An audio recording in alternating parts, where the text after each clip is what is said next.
제 책상 위에는 지난 송구영신 예배 때 우리 성도님들이 작성해서 제출해 주신 기도 제목 카드가 있습니다. 이것을 잘 정리를 해가지고 파일로 가지고 있는데요. 시간이 날 때마다 우리 성도님들의 기도 제목을 보고 기도를 드리고 있습니다. 기도 제목을 볼 때마다 여러 생각이 납니다. 참 우리 성도님들 한 분 한 분 얼마나 힘들게 살고 계시는지, 또 몸의 질병 때문에, 또 경제적인 어려움 때문에, 또 믿지 않는 가족들과 또 특별히 자녀들의 믿음 때문에 기도하고 계신 우리 성도님들을 떠올리게 됩니다. 여러분, 우리 인생에서 가장 친숙한 단어가 있다면 무엇일까요? 외국인들에게 조사를 해봤는데 가장 좋아하는 단어 가운데 하나가 꽃이라고 하더라고요. 이 꽃이라는 단어가 이 부케처럼 생겨가지고 이 꽃이라는 단어를 좋아한다, 그런 보고를 받은 적이 있습니다. 그런 기사를 본 적이 있습니다. 우리들에게 가장 친숙한 단어는 좋은 단어가 아니라 눈물이라는 단어라고요. 여러분 한번 생각해 보십시오. 눈물 없이 사는 사람이 누가 있습니까? 탈무드에는 이런 이야기가 있습니다. 어느 날 하나님께서 천사들에게 세상에 가서 가장 귀한 것, 제일 귀한 것을 찾아오라고 명령하십니다.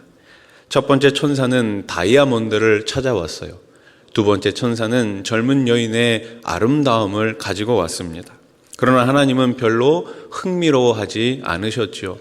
마지막 세 번째 천사가 왔는데 그가 가지고 온 것이 무엇입니까? 바로 죄인들이 참회하면서 흘린 눈물이었습니다. 하나님은 흡족해 하시며 내가 가장 귀한 것을 가져왔다라고 칭찬하셨습니다. 여러분, 눈물에는 참 많은 의미가 함축되어 있죠. 우리는 언제 눈물을 흘립니까? 우리는 슬플 때 눈물을 흘립니다. 또 기쁠 때도, 안타까울 때도, 또 사랑할 때도 우리는 다양한 감정의 눈물을 흘립니다. 성경에 보면 예수님께서도 눈물을 흘리셨지요. 예수님은 언제 눈물을 흘리셨습니까? 예루살렘을 바라보시면서 이제 머지않아 이 예루살렘이 망하게 될 텐데, 멸망하게 될 텐데, 그 예루살렘의 멸망을 기억하시면서 예언하시면서 눈물을 흘리셨습니다. 그리고 본인이 겟세마네 동산에서 올라가 기도하실 때 예수님은 눈물을 흘리셨죠. 특별히 요한복음 11장에 보면 나사로의 죽음 앞에서 예수님은 눈물을 흘리셨습니다. 예수님이 눈물을 흘리셨다는 것은 하나님의 아들로서 신성과 함께 우리와 똑같은, 인간과 똑같은 인성을 가지고 계심을 의미합니다. 그렇습니다. 우리 하나님은 그 아들 예수 그리스도가 이 땅에 오실 때 하나님의 신성과 인간의 인성을 모두 다 가지고 오셨습니다. 그래서 그분만이 우리를 구원할 수 있는 유일한 구원자가 되시는 것이죠. 여러분, 인간이라면 누구나 웁니다. 조금 전에 우리 첫 출입 기도를 드렸는데 제가 기도할 때마다 늘 가슴이 조마조마합니다. 혹시 아이가 울면 어떻게 하나. 우리 딸 아주 이쁘게 하고 왔는데, 여러분, 인간은 누구나 다 울어요. 인간은 울면서 태어납니다. 또 눈물 지으며 한평생을 살아갑니다. 세상을 떠날 때도 눈물바다 속에서 숨을 거두지요. 우리 중에 눈물 한번 흘리지 않고 사는 사람이 누가 있겠습니까? 인생 자체가 눈물과 함께 합니다. 그러면 누가 이 슬픔을 멈추게 할 수 있을까요? 누가 우리의 눈물을 멈추게 할 수 있을까요? 예수님도 세상에 계실 때 눈물을 흘리셨지요. 그러므로 눈물을 보이는 것을 우리가 부끄러워할 필요가 없습니다. 울고 싶을 때 마음껏 울 수도 있어야 합니다. 세상 구석구석을 한번 보십시오. 눈물 없이는 볼 수 없는 처참한 일들이 얼마나 많이 일어나고 있습니까? 얼마 전에 소방 공무원들의 안타까운 죽음이 있었습니다. 또 건설 현장에서의 사고로 유명을 달리하신 분들이 있죠. 이분들의 사연을 들여다보면 참 안타까운 마음이 듭니다. 아이가 닭똥 같은 눈물을 뚝뚝 흘리는 모습을 보면 부모의 마음은 애가 탑니다. 부모는 자식의 눈물에 약하지요. 제가 어렸을 때 아버지께 굉장히 야단을 많이 맞았어요. 그래서 참 어렸을 때 가정교육을 제대로 받은 것 같긴 한데, 아버지가 이렇게 회초리를 들고 있으면 좀 있으면 회초리가 이제 저한테 날라오잖아요. 그럼 제가 어떻게 했을까요? 도망갔을까요? 도망가면 우리 부모님들 어떻게 하세요? 포기하시나요? 아니죠. 따라가서 끝까지 때려야 됩니다. 도망가는 애들은 무조건 잡아야 돼요. 그럴 땐 가장 좋은 방법이 있습니다. 빨리 아빠 품에 안기는 거예요. 그럼 한 대라도 덜 맞습니다. 부모는 자식의 눈물에 매우 약합니다. 마찬가지로 우리가 울고 있을 때 우리 하나님의 마음이 움직입니다. 오늘 말씀의 배경을 보십시오. 갈릴리 바닷가에는 가버나움이라는 동네가 있었습니다. 거기서 남쪽으로 하루길쯤 여행을 하다 보면 골짜기 끝자락에 자리 잡은 작은 동네가 하나 나옵니다. 그곳이 바로 오늘 본문의 배경인 나인이라는 동네입니다. 그 동네에 남편과 함께 행복한 가정을 꿈꾸며 살아가고 있었던 한 여인이 있습니다. 하지만 이 여인은 안타깝게도 남편을 먼저 떠나보내고 혼자 남았습니다. 남편이 세상을 떠난 후 홀로 자식을 키우느라 얼마나 힘들었을까요? 엄청난 시련과 극심한 가난 그리고 고독을 온몸으로 이겨내야만 했습니다. 얼마나 많은 눈물을 흘리며 하루하루를 보냈을까요? 그래도 살만했습니다. 왜냐하면 아들이 있었기 때문이지요. 그런데 어느 날 이 아들마저도 세상을 떠나게 됩니다. 모든 소망을 다 잃어버리고 말았습니다. 살아야 할 이유가 이 여인에게는 더 이상 없었습니다. 여인은 아들의 마지막 가는 길을 따라가며 말라버렸을 눈물을 또다시 흘리고 있었습니다. 누가 이 여인의 심정을 헤아릴 수 있을까요? 누가 이 여인의 눈물을 닦아줄 수 있을까요? 이 장례 행렬이 예수님의 행렬과 마주칩니다. 한번 생각해 보십시오. 장례 행렬이 성 안에서 성 밖으로 나가고 있어요. 근데 예수님의 그 무리가 성 밖에서 성 안으로 들어오고 있습니다. 죽은 자를 묻으려는 행렬이 성 밖으로 빠져나가고 있습니다. 사망이 또 하나의 포로를 잡아 무덤으로 향하고 있습니다. 그 뒤를 눈물과 고통으로 얼룩진 많은 사람들이 따르고 있습니다. 죽음의 행렬과 예수님의 행렬이 마주칩니다. 예수님은 생명입니다. 예수님은 영원한 삶인 거예요. 그러니까 지금 죽음의 행렬과 생명의 행렬이 마주치고 있는 것입니다. 여러분, 죽음이 강할까요? 생명이 강할까요? 죽음이 이길까요? 생명이 이길까요? 이 땅에서는 죽음이 강한 것 같습니다. 그 누구도, 그 어떠한 사람도 이 죽음을 피해갈 수가 없기 때문이지요. 그러나 예수님의 권능은 온 인류의 죽음을 이기고도 남습니다. 이제 예수님께서 그 죽음의 행렬을 멈춰 세우십니다. 울고 있는 여인에게 울지 말라 하십니다. 그리고 관에 손을 대시고 청년아 일어나라 명령하십니다. 그 순간 사망에게 무기력하게 사로잡혀가던 여인의 아들은 어머니의 품으로 되돌아갑니다. 이것이 죽음을 이기신 예수 그리스도, 저와 여러분들에게 영원한 생명을 주신 예수님의 능력임을 믿으시기 바랍니다. 우리 인생은 고통과 슬픔의 연속으로 눈물이 마를 날이 없죠. 그러나 예수님은 우리의 눈물을 결코 외면하지 않으십니다. 우리의 눈물을 공감하시고 눈물을 거두어 주십니다. 오늘 본문 13절 말씀을 다시 한번 같이 읽겠습니다. 시작. 주께서 과부를 보시고 불쌍히 여기사 울지 말라 하시고. 아멘. 주께서 과부를 보시고 불쌍히 여기사 울지 말라 하시고. 여기에 중요한 단어 3개가 있죠. 첫 번째는 무엇입니까? 보시고라는 단어입니다. 두 번째는 그 예수님께서 보셨을 뿐만 아니라 그 마음, 그 심정을 설명합니다. 어떤 심정이었습니까? 불쌍히 여기사. 불쌍히 여기셨을 뿐만 아니라 마지막으로 해결책을 제시해 주십니다. 울지 말라. 오늘 이 3가지 말씀을 통해서 우리 인생의 눈물을 닦아주시는 예수님에 대해서 좀 더 생각해 보도록 하겠습니다. 첫째로 우리 주님은 우는 자들을 보고 계십니다. 사복음서에는 예수님께서 보셨다라는 말이 40번 정도 나옵니다. 예수님은 어떤 사람들을 보셨을까요? 예수님이 본 사람들은 대부분 슬픔을 당한 사람들이었습니다. 병으로 고통당하는 사람들이었어요.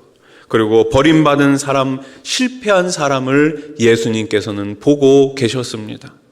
예수님은 인생의 무거운 고통을 안고 씨름하는 사람들을 가장 먼저 주목하시고 그 아픔에 공감하셨던 것이지요. 지금 아들 잃은 여인도 마찬가지였습니다. 예수님은 굳이 세세한 설명을 듣지 않아도 다 아시고 여인이 걸어온 일생 전체의 고통과 아픔을 자기 마음에 담으셨습니다. 창조주 하나님은 우주 만물을 늘 다스리고 계십니다. 하나님은 창조하셨을 뿐만 아니라 지금도 이 역사 가운데 개입해 주셔서 통치하시고 다스리고 계심을 믿으시기 바랍니다. 특별히 우리 하나님의 눈은 어디를 향하여 있을까요? 인간을 향하여 있습니다. 하나님의 형상대로 지음받은 저와 여러분들을 바라보고 계십니다. 그 중에서도 특별히 고난 가운데 우는 자들을 보고 계십니다. 기댈 곳 없는 고아와 과부, 살아가기 힘든 가난한 사람들, 병들어 고통 중에 신음하는 자들을 더욱 살펴보십니다.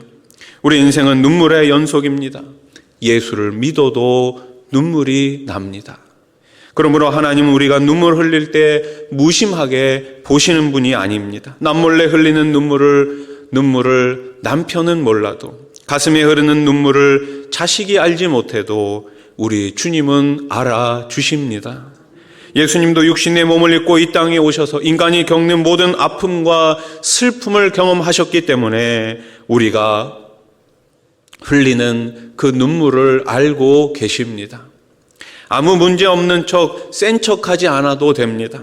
하나님은 우리의 연약함을 내치는 분이 결코 아니십니다. 약해 빠졌다고 나무라시는 분도 아니시지요. 아이들은 넘어져서 혼자 울다가 엄마가 달려오면 더 크게 웁니다. 똑같습니다. 예수님 앞에서 체면 차릴 필요가 없습니다. 그분이 우리의 눈물을 보고 계십니다.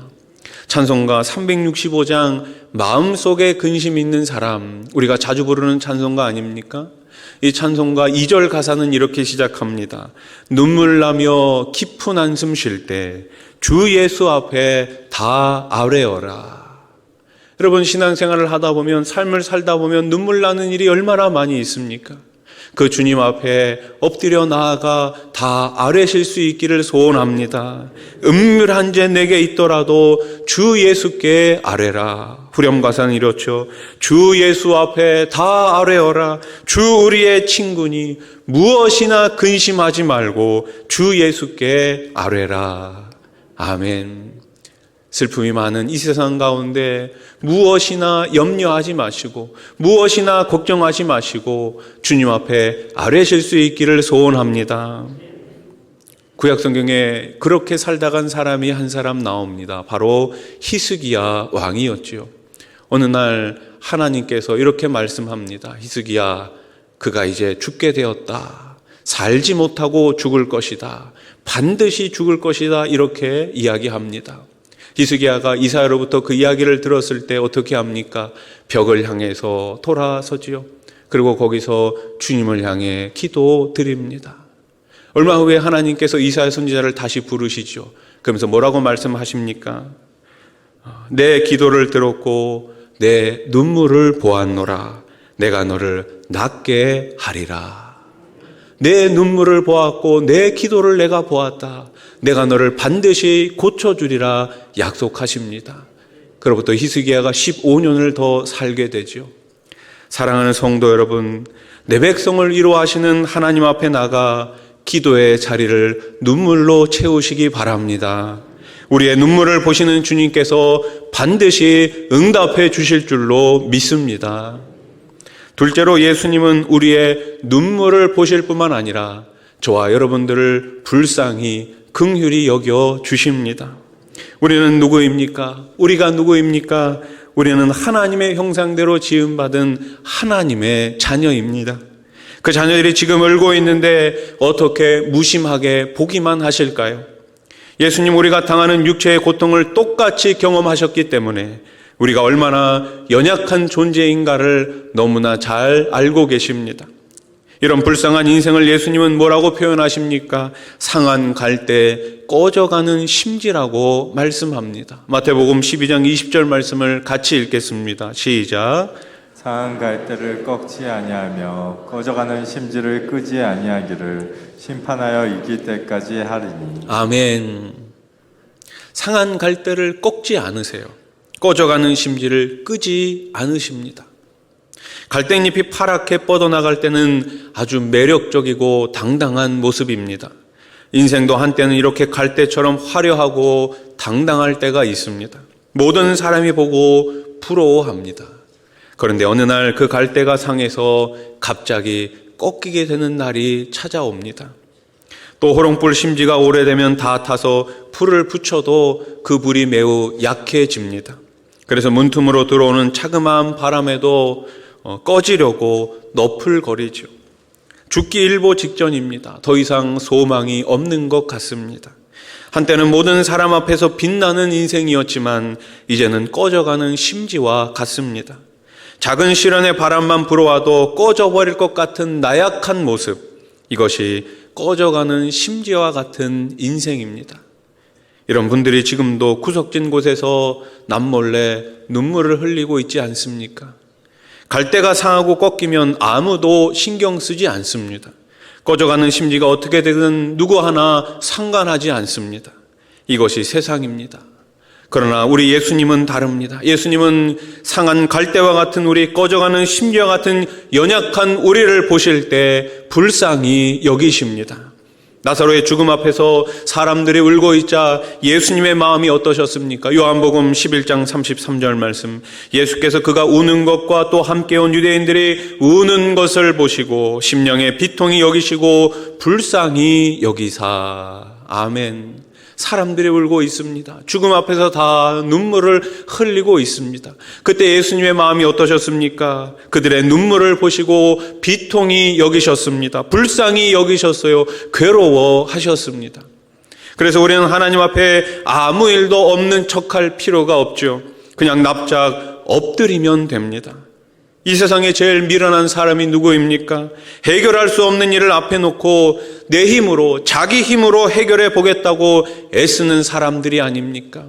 여러분, 우리 앞에 놓여져 있는 많은 문제들이 있습니다. 이 문제를 가지고 내가 해결하려 하지 마시고 하나님 앞에 가지고 나아가시기를 바랍니다. 전능하신 하나님 앞에 가지고 나아갈 때 우리 하나님께서 능력을 베풀어 주실 줄로 믿습니다. 하나님 앞에서 불쌍히 여김을 받는 것보다 더 큰 복은 없습니다. 올 한 해도 예수님께서 저와 여러분들, 우리 교회와 이 나라를 불쌍히 여겨주시고 눈물을 거두어 주실 줄로 믿습니다. 마지막 셋째로 예수님은 우리가 흘린 눈물의 원인을 해결해 주십니다. 예수님께서 관에 손을 대시니까 메고 가던 자들이 멈춰 섭니다. 그때 예수님이 말씀하시죠. 청년아, 내가 내게 말하노니 일어나라. 청년아, 일어나라. 그러자 죽었던 청년이 일어나 앉고 말도 하게 됩니다. 예수님은 여인에게 이 아들을 되돌려 줍니다. 여인의 눈물이 변하여 기쁨이 되었습니다. 슬픔이 변하여 찬송이 되었습니다. 여러분, 누가 우리 인생의 문제를 해결할 수 있습니까? 게다가 이렇게 죽은 자를 살려낸다는 것은 아무나 할 수 있는 일이 아니지요. 사랑하는 사람을 먼저 떠나보내고 슬픔을 당한 유족분들을 조문하는 일들이 간혹 있습니다. 그때 우리가 무슨 말을 건넬 수 있을까요? 어떤 말이 이분들에게 위로가 되겠습니까? 무슨 말을 한들 위로가 되겠습니까? 그때 우리가 할 수 있는 가장 큰 위로는 함께 우는 것입니다. 그것이 슬픔을 당한 유족을 위로하는 최고의 방법이지요. 우리 인생이 근본적으로 슬픈 이유는 죽음 때문입니다. 성경 우리가 평생 죽음에 매여 종노릇 한다고 표현합니다. 그만큼 인간은 죽음이 주는 슬픔에서 벗어날 수 없다는 뜻이지요. 그러나 예수님은 인간이 감히 흉내낼 수도 없는 일, 오직 생명의 창조자만이 할 수 있는 일, 곧 죽은 자를 살리는 일을 만천하에 드러내셨습니다. 그리스도가 세상에 오신 이유는 분명합니다. 죽음을 정복하기 위해서 이 땅에 오셨습니다. 죄와 사망에서 자유함을 얻게 하기 위해서 이 땅에 오신 분이 그리스도 예수이십니다. 죽음의 종로로 탄 우리를 해방시키기 위해 오셨습니다. 청년아 일어나라. 이 말씀을 하심으로 예수님만이 죽음을 이기신 생명의 주관자 되심을 선포하고 계십니다. 청년의 시체를 가지고 나올 때만 해도 죽음의 사자는 자기가 세상에서 가장 힘 있는 왕이라고 생각했을 것입니다. 그러나 예수님의 음성 앞에 사단은 아무것도 할 수 없었습니다. 그 청년을 더 이상 죽음에 묶어둘 수가 없었습니다. 기억하십시오. 성도에게 죽음이란 영원한 세계로 들어가는 하나의 관문에 불과합니다. 죽음의 문을 통과할 때 우리는 비로소 영원한 천국에 갈 수 있는 것이죠. 십자가에서 부활하신 예수님이 이 죽음을 정복하셨기 때문입니다. 부활의 주님을 믿는 믿음을 가지고 지금 우리들에게 찾아온 슬픔을 이겨내시기 바랍니다. 우리는 예수님이 죽음을 정복하신 것을 분명히 믿습니다. 더 이상 죽음은 슬픔의 이유가 될 수 없다는 것도 알고 있습니다. 그리고 마지막 날에 우리 모두 부활하게 될 줄로 믿습니다. 그런데 문제는 우리의 모든 슬픔이 온전히 사라지는 날이 너무 멀리 있다라는 것입니다. 우리의 현실은 여전히 막막합니다. 우리의 현실은 여전히 슬픔 가운데 있습니다. 내 앞에 놓인 가슴 아픈 현실이 여전히 나를 눈물 짓게 만듭니다. 이런 나를 예수님이 어떻게 위로하실 수 있을까요? 여러분, 진주가 어떻게 만들어지시는지 알고 계시죠? 아주 부드러운 조개 안에 이물질이 들어오면 조개는 분비물을 내서 이 이물질을 계속해서 감쌉니다. 어떻게 보면 조개의 분비물은 조개가 흘리고 있는 눈물이라고 할 수 있습니다. 그렇게 오랜 세월 고통 속에서 눈물이 쌓이고 쌓이면서 그토록 아름답고 영롱한 진주가 탄생하게 되는 것입니다. 모든 눈물, 모든 고통을 감내한 결과로 진주가 탄생하게 되는 거예요. 이 세상을 살면서 시련 속에서 눈물을 흘린 사람만이 진정한 천국의 기쁨을 알지 않겠습니까? 여러분, 천국 문이 무엇으로 되어 있습니까? 진주로 되어 있습니다. 제 말이 아닙니다.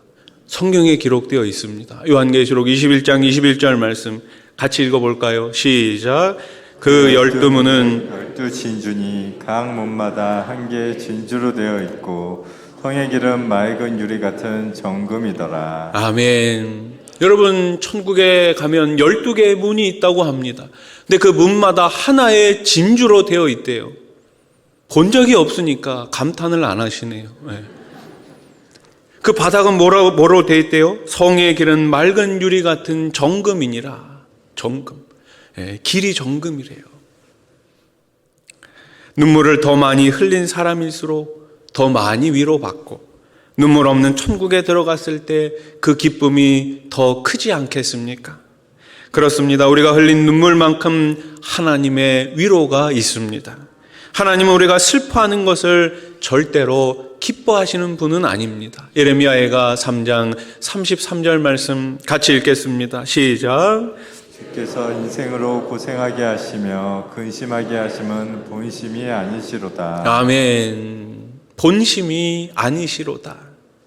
자식이 눈물을 흘리는 것을 좋아할 부모가 어디 있겠습니까?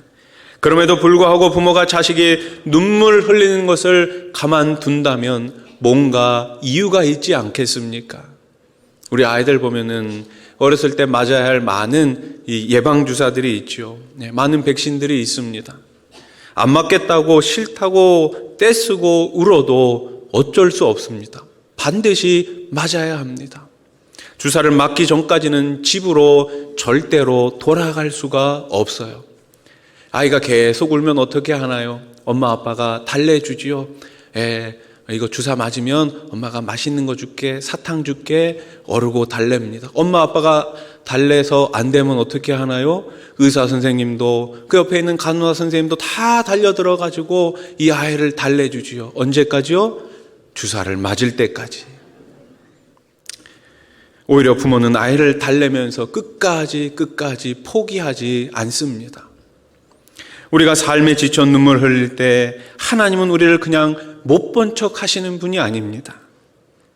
아들의 죽음 앞에서 울고 있는 과부를 향해 울지 말라 말씀하시던 그 주님이 오늘도 동일한 말씀으로 저와 여러분들을 위로해 주실 줄로 믿습니다. 고통과 눈물이 떠날 날이 없는 우리에게 오늘 울지 말라 말씀하십니다. 지금 실패의 자리에 있으십니까? 가정에 위기가 찾아왔습니까? 병중에 계십니까? 믿었던 사람들에게 배신을 당하셨습니까? 그 배후에 하나님의 역사가 있음을 믿으시기 바랍니다. 눈물을 귀하게 보시는 주님 앞에 나가십시오. 울지 말라는 위로의 음성을 들을 때까지 잠잠히 그분의 말씀을 묵상하시기 바랍니다. 그리고 절대 낭망하지 마십시오. 말씀을 정리하겠습니다. 우리에게는 눈물이 없는 새하늘과 새 땅이 기다리고 있습니다. 이 좋으신 주님을 바라보며 슬픔을 받고 노래가 되게 하시는 하나님의 은혜로 이번 한 주간도 넉넉히 승리하시기를 주님의 이름으로 간절히 축원합니다. 축원합니다.